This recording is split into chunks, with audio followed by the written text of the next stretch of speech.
Hello again, VC. Dan here. It's been a while since I've done a vinyl update, which I'm here to do.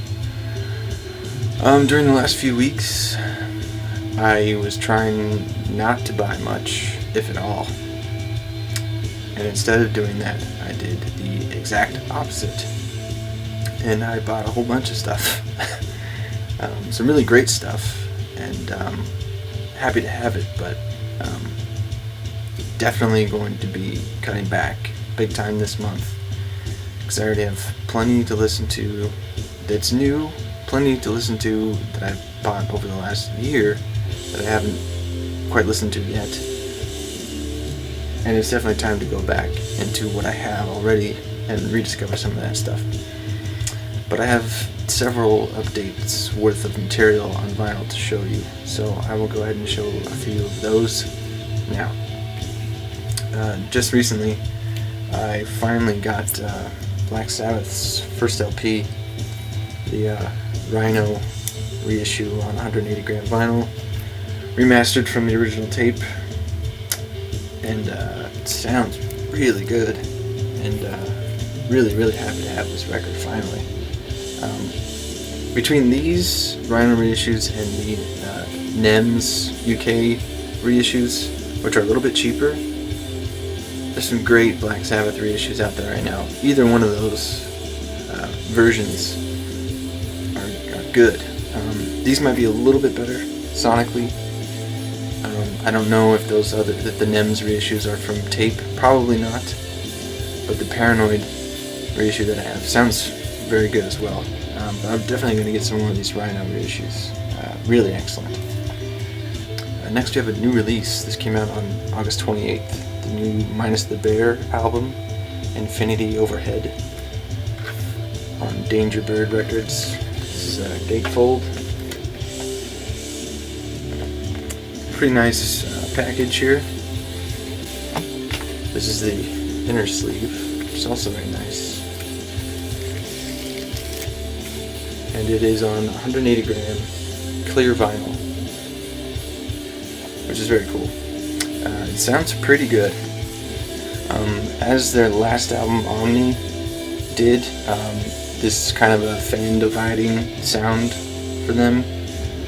If you really like their older stuff, like Menos El Oso, you really like Diamond Lightning, that's a really great older sounding track. And if you really like Omni, you really like Lonely Gun. And the rest of it's pretty much in between there. It's good, not their best. I think they could have done better, but it is good, and it's getting better with repeated listens. And I got this for $16, which is a really good price, and in your record store it should be less than 20, so definitely worth checking out.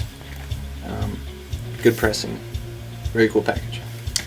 Next we have a few records that I bought from InVinylWeTrust.com, which is the first order that I made with them.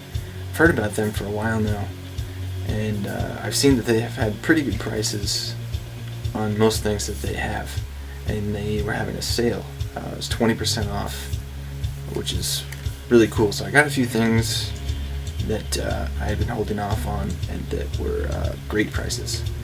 First one was still expensive, but cheapest that I could possibly get it. Sepultura, the reissue of Roots from 1996. Originally released on Roadrunner. This is a German 180 gram double LP reissue. A gatefold there. Licensed by Cargo Records.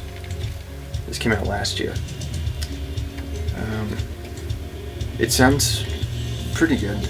Not any better or worse than I expected. It's a clean vinyl pressing. The records are nice and clean, and so that was nice. And original pressings of this are pretty expensive, and it's only on a single LP. So this probably sounds better than the original pressing would. It's a nice presentation. It also comes with the CD booklet blown up to a 7-inch size, which is nice. Usually this is like $35 to $40. With the discount, I think it worked out to around $25, which is definitely the cheapest at all. find it, I think. And so I went ahead and got it, and I'm glad I did. I'm glad I had this on vinyl. This is a big record for me. When I was a freshman in high school, and I heard this, it was just so heavy and intriguing, and turned me on to a lot of music from that era, especially Roadrunner music, heavy metal stuff. So this was an important record for me, so I'm glad to have it on vinyl. I also got the first LP from Strife. It's called One Truth. It's from 1994 on Victory Records. Some early mid-90s style Southern California hardcore, which I don't get into a lot of hardcore music, but I do like Strife. I like this record. It's hardcore and also a bit of like alternative metal that was emerging at that time, in Southern California especially. I censored there. This is a reissue from Victory, and it is on a pretty nice looking gray marble vinyl, and sounds about as good as it could for what is probably a cheaply recorded hardcore album. Really cool though, and this was only like $6.50 or something like that with the discount, so really good deal on that. And finally, I got the first Narrows album, New Distances, which is a great, heavy, really heavy hardcore album. I've talked about Narrows before. The vocalist and one of the guitarists are from Botch, which you might know as a seminal hardcore math rock band from the late 90s, early millennium. And they continue with that vibe with Narrows. It's a little bit different, but if you like Botch, you'll definitely like Narrows. Really cool. I don't know if you can tell, but it's a textured gatefold cover. Unfortunately, this record was pretty warped when I opened it up, and I contacted Vinyl We Trust, and they didn't have any more, so they just offered to refund me the cost of the record, which of course I was more than happy with.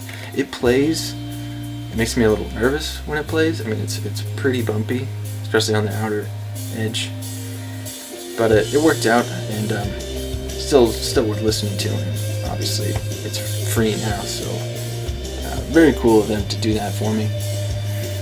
Overall, very impressed with Vinyl We Trust. Their shipping prices are calculated. It's not a flat rate. So you put in your zip code and it calculates a fair medium mail shipping price for you, which is really cool. Not a lot of outlets do that. And their prices are already pretty good as is. So check them out at vinylwetrust.com. That's it for now. I definitely have more to show, but I want to keep the videos under 10 minutes each, and I'll be back with more, and I definitely have enough cassettes to do probably a couple of cassette community videos. So I'll be back soon. Until then, enjoy your music.